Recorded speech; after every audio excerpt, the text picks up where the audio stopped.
دنیا میں کوئی بھی انسان ایسا نہیں جسے خوشی اور غم کی حقیقتوں سے دو چار نہ ہونا پڑتا ہو۔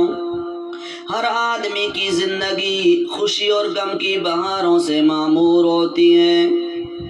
زندگی کے احسان میں غم کی دھوپ بھی پڑتی ہے اور خوشی کی چھاؤں بھی آتی ہے۔ آزمائش خوشی اور غم کا روپ دھار کر بھی آتی ہے۔ غم کے موقعوں پر صبر کا مظاہرہ کر کے رب کی خوشنودی حاصل کرنا اور خوشی کے پرمسرت موقعوں پر اللہ تعالیٰ کا شکر بجا لانا انسان کا ایک اہم فریضہ ہے۔ بشر کا فرض ہے ہر حال میں شکر خدا کرنا، مصیبتوں کے راحت ہو نہیں اچھا گلا کرنا۔ عید الفطر مسرت کا ایک اہم دن ہے جو اپنے دامن میں بے پناہ خوشیوں کی سوغات لاتا ہے۔ یہ تقریب ابن حبان کے مطابق ہجرت کے دوسرے سال جب محبوب کریم صلی اللہ علیہ وسلم بدر کی شاندار فتح کے بعد مدینہ واپس تشریف لائے، اس کے 8 دن بعد یہ خوشی منائی گئی، کیونکہ رمضان کے روزے اسی سال شعبان میں فرض ہوئے تھے۔ عید الفطر دراصل رمضان مبارک کے 1 مہینہ کی سخت آزمائش اور عبادت اور ریاضت کے صلہ میں عطا ہوئی، اور یہ ملنے والی خوشی ہے، یہ انعام ہے، یہ شکریہ ادا کرنے کے لیے خوشی میں منعقد ہو گئی۔ ایسی خوشی ہیں جو بار بار آتی ہیں۔ رمضان المبارک ایک ایماندار صبح سے لے کر رمضان شریف میں ایک ایماندار صبح سے لے کر شام تک ذمہ دارانہ زندگی گزارتا ہے، نہ وہ حلق کے نیچے کچھ اتارتا ہے، نہ دوسری لذتوں سے لطف اندوز ہوتا ہے، وہ ساری خواہشوں سے منہ موڑے رکھتا ہے، نہ وہ کسی کی برائی کرتا ہے، نہ ہی وہ کسی کو دکھ پہنچاتا ہے۔ ہر گھڑی خدا کی یاد، موت کی فکر کے لیے وقت پورا کرتا ہے۔ اسی طرح مسلسل 1 مہینہ تک وہ ایک پرمشقت کورس سے گزرتا ہے۔ 1 مہینے کے بعد جب بندگی کی انتہائی بلندی پر پہنچ جاتی ہے، صبر و استقلال، خوف خدا اور عزم کی کسوٹی پر کھرا اترتا ہے، تو خدا اپنی رحمتوں اور بخششوں سے نوازتا ہے۔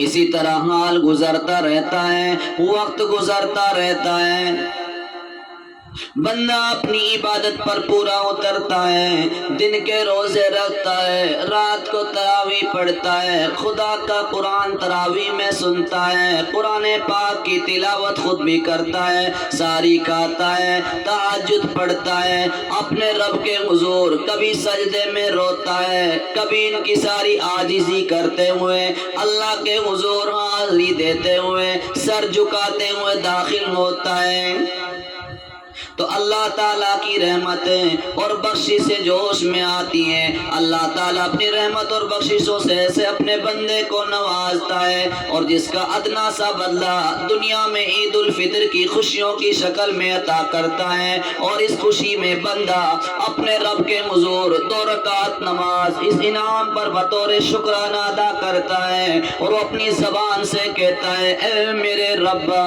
اے میرے خدا، جس طرح ہم نے 1 مہینہ تک پابندی کے ساتھ زندگی گزاری ہے، بقیہ زندگی بھی اپنی من مرضی کے بجائے اور اے میرے مولا تیری مرضی کے مطابق نصیب فرما۔ اس موقع پر بندہ خدا کی تعریف کرتا ہے، اپنے اور اپنے رشتہ داروں کے لیے، پڑوسیوں کے لیے، حتیٰ کہ تمام انسانیت کے لیے، اپنے ملک کی سلامتی اور فلاح و بہبودی کے لیے دعائیں کرتا ہے، گڑ گڑاتا ہے۔ عید الفطر کا یہ تہوار وسیع پیمانے پر اخوت، بھائی چارے کا درس دیتا ہے، دوستی کا درس دیتا ہے، خیر خواہی کا درس دیتا ہے، ہمدردی کا درس دیتا ہے۔ بندہ عید کی نماز پڑھ لیتا ہے، اور عید کی نماز پڑھنے سے پہلے ہی اپنے گھر کے ساتھ گھر سے نکلتا ہے، غریبوں کی مدد کرتے ہوئے نکلتا ہے، اپنے گھر کے سبھی افراد کی طرف سے خواہ وہ چھوٹا ہو یا بڑا صدقہ فطر ادا کرتا ہے تاکہ وہ بھی اپنی ضروریات زندگی پوری کر کے عید کی خوشیوں میں شریک ہو سکیں، کیونکہ حقیقی خوشی کا حاصل کرنا دوسروں کی غم زدہ زندگیوں کو مسرتوں سے خوشیوں سے مالا مال کرنا ہے۔ میرے محترم بزرگ اور دوستو، اس سے محبت، بھائی چارہ اور اتحاد و اتفاق اور میل ملاپ کے جذبات جنم لیتے ہیں۔ یہ اجتماعی خوشی ایک ایسا نادر موقع ہے، ایسا اچھا موقع ہے جس سے ایک دوسرے کے مسائل سے آگاہ ہونے اور انہیں سلجھانے کا کوئی واضح لائحہ عمل مرتب کرنے اور ترقی کے لیے نئے وسائل اور صحیح راہ کی تعین میں بڑی مدد ملتی ہے۔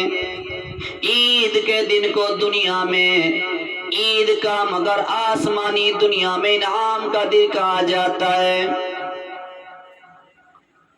حدیث شریف میں آتا ہے جب عید کی صوم ہوتی ہے تو اللہ تعالیٰ فرشتوں کو تمام آبادیوں میں بھیج دیتے ہیں، وہ تمام گلیوں اور راستوں کے سروں پر کھڑے ہو کر پکارتے ہیں، اے کالی کملی والے کے امتیوں، اس مہربان رب کی طرف چلو جو بہت زیادہ عطا کرنے والا، بڑا معاف کرنے والا ہے۔ پھر جب لوگ عیدگاہ کی طرف چلتے ہیں تو تعالیٰ شانوں فرشتوں سے فرماتے ہیں، او میرے فرشتوں تم گواہ رہو، میں ان کو رمضان کے روزہ اور تراویح کے بدلہ میں اپنی خوشی اور جہنم سے خلاصی کا پروانہ عطا کرتا ہوں۔ تو مجھے نواز دے تو یہ تیرا کرم ہے، ورنہ تو مجھے نواز دے تو یہ تیرا کرم ہے، ورنہ تیری رحمتوں کا بدلہ میری بندگی نہیں ہے۔ بندہ رب سے فریاد کرتا ہے، پکارتا ہے، یا اللہ تو اپنے کرم سے نواز دے تو یہ تیرا کرم ہوگا، یہ تیرا فضل ہوگا، ورنہ میری تو ایسی کوئی بندگی نہیں ہے، کوئی نیکی نہیں ہے جس نیکی کو سامنے رکھ کر آج میں اپنے گناہوں سے آزادی پاؤں۔ تو میرے محترم بزرگ دوستو، عید اصل میں کردار سازی کی دعوت دیتی ہے، حقوق انسانی کی ادائیگی کا سبق سکھلاتی ہے۔ اگر عید کی خوشیوں میں پڑوسی اور نادار بچوں کی فریادیں ہمارے دل اور دماغ کو متاثر نہ کر سکی تو ہماری خوشیاں ہمارے ضمیر پر بوجھ ہوں۔ ایک بار محسن انسانیت کالی کملی والے محبوب کریم صلی اللہ علیہ وسلم عید کی نماز کے لیے تشریف لے جا رہے تھے۔ مدینہ کی گلیوں میں چھوٹے چھوٹے بچے نئے نئے کپڑے پہنے ہوئے عید کی خوشیوں میں مشغول تھے، عید کی خوشیاں منا رہے تھے، بچے کھیل رہے تھے۔ بچوں کے جرمٹ میں، بچوں کی بھیڑ میں ایک بچہ بے حد غمگین ہے اور اداس بیٹھا ہوا ہے، حسرت و یاس کے آثار اس کے چہرے پر معلوم ہوتے ہیں۔ آنکھوں میں آنسو تیر رہے ہیں، گندے اور میلے کپڑوں میں نہ جانے وہ کیا سوچ رہا تھا۔ تاجدار مدینہ کالی کملی والے محبوب کریم صلی اللہ علیہ وسلم نے یہ منظر دیکھا تو بے قرار ہو گئے۔ اس بچہ کے پاس تشریف لے گئے۔ آپ صلی اللہ علیہ وسلم نے فرمایا، پیارے بچے اور ننھے منھے بچے کھیل کود رہے ہیں اور عید کی خوشیوں میں مست ہیں، آخر تجھے کیا ہو گیا؟ تو فکر میں کیوں ڈوبا نظر آتا ہے؟ یہ تو بتا تو کون ہے؟ آپ صلی اللہ علیہ وسلم نے دریافت فرمایا۔ بچہ نے کہا، اے اللہ کے رسول، انا یتیم، میں یتیم ہوں، میرے ماں باپ زندہ نہیں، باپ میرے نہیں، ماں میری نہیں، میرے پاس مال نہیں، دولت نہیں، خزانہ نہیں، میرے پاس گھر بار نہیں، میرا اس دنیا میں کوئی غم خوار نہیں، کس پر ناز کروں، پھر کیسے عید کی خوشیاں مناؤں؟ ذرا سوچے میرے پیارے دوست، رحمت کریم صلی اللہ علیہ وسلم اس بچے کی باتوں کو سن کر بے چین ہو گئے۔ آپ کا دل یہ سن کر پارا پارا ہو گیا، آپ بے چین ہو گئے، بچے کا ہاتھ پکڑا اور گھر لے گئے۔ حضرت عائشہ صدیقہ رضی اللہ عنہا سے فرمایا اسے نہلاؤ، اسے نئے کپڑے پہنا کر عطر لگا دو، اور ارشاد فرمایا پیارے بچے آج سے محمد تیرا باپ ہے، اور عائشہ تیری ماں، فاطمہ تیری بہن، اور حسنین تمہارے بھائی۔ یہ سننا تھا کہ بچہ باغ باغ ہو گیا، خوشی سے جھوم اٹھا۔ تھوڑی دیر پہلے جو بچہ مایوس تھا وہ فرط مسرت سے مدینہ کی گلیوں میں صدا لگانے لگا، آج ہے کوئی ایسا کس کا باپ ہے جو میرے باپ کی طرح ہو، کسی کی ماں ہے جو میری ماں جیسی ہو، باپ میرے کالی کملی والے، ماں میری عائشہ ہے، کسی کی بہن ہے جو میری بہن کی طرح ہو، کون ہے جو میرے بھائیوں کے مثل ہو۔ محترم بزرگ اور دوستو، صحیح ہے اگر آپ صلی اللہ علیہ وسلم یتیموں کی غمخواری اور بیواؤں کی داد رسی نہ فرمائے ہوتے تو آج ان کا پرسان حال اس دنیا میں کوئی نہ ہوتا۔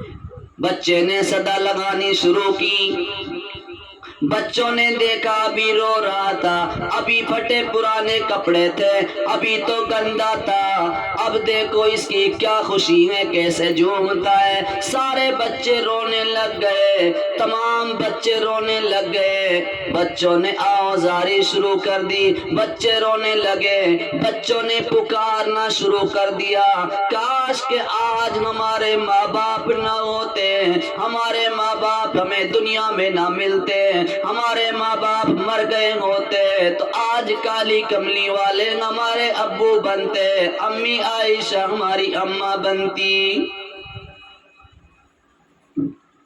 ذرا غور کریں میرے پیارے دوست اور بزرگوں، وہ لوگ جو عید کو محض یوم مسرت کے طور پر مناتے ہیں انہیں اس حقیقت کی جانب توجہ کرنی چاہیے، کیا ان کے اعمال اور کردار سچے بندوں کی طرح ہیں؟ بے تکلف دن میں جو کھاتے تھے ان کی عید کیا، چائے سگریٹ نوش فرماتے تھے ان کی عید کیا، بغض کی نہ لے کے جب دل میں ملے تو عید کیا، عید کے دن بھی نہ دل سے مل سکے تو عید کیا، جن کے دل میں احترام ماہ رمضان ہی نہ تھا، ایسے روزہ خور انسانوں کی طالب عید ہی کیا۔ حضرت علی رضی اللہ تعالیٰ عنہ کو لوگ خلافت کے زمانے میں عید کی مبارکبادی دینے کے لیے گئے تو دیکھا چوکے سوکھے ٹکڑے کھا رہے ہیں، آنے والے نے کہا حضرت آج تو عید کا دن ہے، آج خوشی کا دن ہے۔ یہ سن کر حضرت علی رضی اللہ عنہ نے سرد آہ بھری فرمایا جب دنیا میں ایسے بہت سے لوگ موجود ہیں جن کو یہ ٹکڑے بھی نصیب نہیں تو ہمیں عید منانے کا کیوں کر حق حاصل ہے؟ پھر فرمایا عید تو ان کی ہے جو عذاب آخرت اور مرنے کے بعد کی سزا سے چھٹکارا پا چکے ہیں۔ میرے محترم بزرگ اور دوستو، در حقیقت روزہ اور عید ہماری موجودہ اور موت کے بعد آنے والی زندگی کی طرف اہم اشارہ کرتی ہے۔ روزہ بتاتا ہے کہ نیک لوگوں کے لیے دنیا پابندی کی جگہ اور امتحان کا مقام ہے، اور عید اس امتحان کا رزلٹ ہے اور پابندی سے چھٹکارے کا دن ہے۔ جو اس میں کامیاب ہوگا اس کو آخرت میں راحت ہی راحت ملے گی، جہاں پھر کبھی کسی قسم کی کوئی بندش نہ ہوگی۔ عید کا مبارک دن اگر روزہ نہ رکھنے والوں کے لیے مرقع نصیحت اور باعث ندامت ہے تو روزہ کا اہتمام کرنے والوں کے لیے بھی نیکیوں کا لشکر آراستہ کرنے اور روحانیت کی حفاظت کرنے کا ایک حسین موقع ہے۔ میرے محترم بزرگ اور دوستو، عید کا دن ماہ کا مکمل کورس پورا کرنے کے بعد اس عزم اور اعتماد کا اعادہ ہے کہ ہم دامن عفت اور پاکیزگی کے اجلے کپڑوں پر پھر کبھی داغ معصیت اور گناہ لگنے نہیں دیں گے۔ جس طرح ایک ماہ عبادت اور فرما برداری کے ساتھ ہم نے اس کے اوقات کو گزارا، اس کی گھڑیوں کو گزارا، سال کے بقیہ دن بھی اسی تقدس اور عظمت سے گزاریں گے۔ عید کی تجدید کرتے ہیں، یہی عید الفطر کی روح ہے اور یہی اس کا پیغام بھی ہے۔ اللہ پاک ہم سب کو عید کی خوشی نصیب فرمائے، اور اللہ پاک ہم سب کو پوری سال اپنی اور اپنے محبوب کی فرما برداری اطاعت گزاری کے لیے قبول فرمائے، اپنے حکم کی تابع داری کرنے کے لیے قبول فرمائے، اور اپنی مخلوق کے ساتھ ہمدردی کرنے کے لیے قبول فرمائے۔ وما علینا الا البلاغ۔